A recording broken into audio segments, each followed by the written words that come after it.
Get you a milkshake and a hamburger. We're talking Riverdale. This is a review for Riverdale, Chapter 4, The Last Picture Show. Okay, I thought tonight we had a good episode, a lot of good character development, and I guess there was a lot of plotting going on tonight from people watching Riverdale because they finally got rid of Mrs. Grundy. Or should I say, Mrs. Grundy, because Geraldine Grundy wasn't her real name. This, music teacher who's, having the affair with Archie.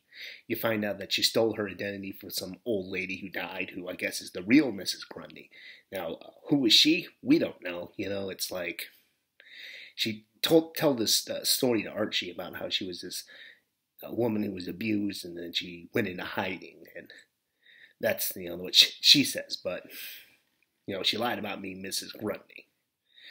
Okay, so that happened because Betty started snooping around after the Boy Scouts said he had seen her car there, and she figures out that she was sleeping with Archie, which I thought was kind of weird because it's not like at the end of that last episode they said, "Oh, that means Archie was screwing with Mrs. Grundy." They just put it together correctly because it seems like there was a lot of people out in the woods that day. You had the Boy Scouts shooting up the place. You had Cheryl and her brother were faking his death. And Mrs. Grundy and Archie were screwing around, but it's sort of like, why did they instantly assume Archie was screwing with Mrs. Grundy? But like I said, they were correct, so they didn't waste any time with that. And so during the course of the investigation, we find out a few other things that Mrs. Grundy had tutored Jason Blossom, the guy who got killed at one point. So, that kind of puts her on the suspect list. Only me, I already had her on it. I kind of figured that at some point she had had some kind of interaction with Jason Blossom. And maybe, they got it on. They didn't say it in this episode. But, she could pop back up. So just keep that in mind. And like I said, with that book that they destroyed in the last episode, I don't think they should have done that. They should have been looking in there, seeing who else Jason's slept with. But we'll have to see how that plays out. And of course, as I mentioned, Betty was investigating this, and she, at one point, breaks into Mrs. Grundy's car, finds a gun, once again, pointing the finger at Mrs. Grundy as the killer, although she decides she's not going to spill the beans on anything because it would hurt Archie. But her mother finds out because her mother's digging through her stuff, finds the gun. And I thought that was an interesting scene because the look on her face was this sort of horrifying realization.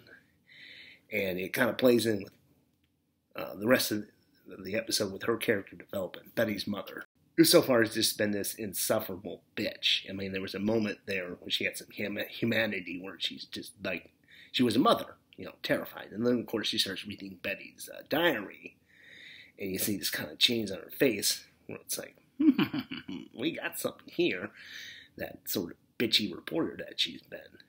And I thought she was going to go to the newspaper and just right away start publishing the story. But she gets Betty, and then she gets Archie's father, and they confront him and Mrs. Grundy.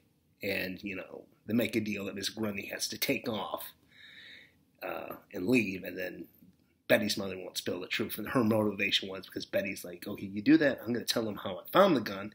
And everyone's going to think I'm crazy. And it's going to shame our family, just like she was using it as a way to shame Archie's family, which once again makes her an insufferable bitch.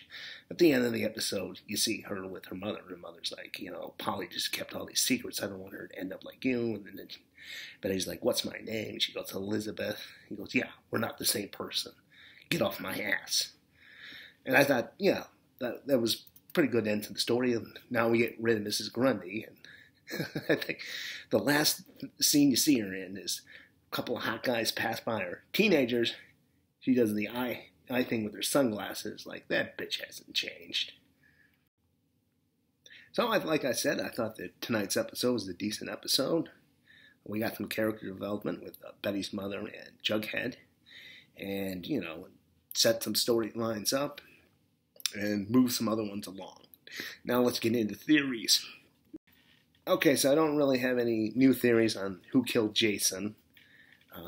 I guess you could say I still think Miss Grundy is in the mix, and she's kind of moved up on my list. But Betty's father is in the #1 spot right now.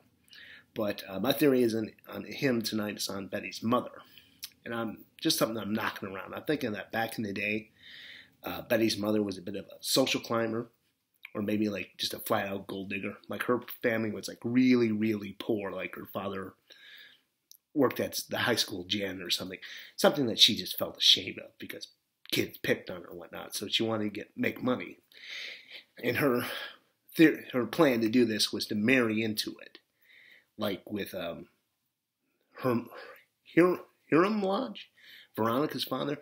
She tried to marry. She was dating him, but he ended up marrying Veronica's mother, and that's why she can't stand Veronica's mother.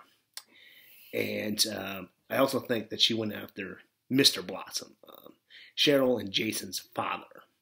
And it was the same thing there, where the other woman came along, Mrs. Blossom, and they became Mr. and Mrs. Blossom. And that's why she really can't stand the Blossom family, because there's probably more money there.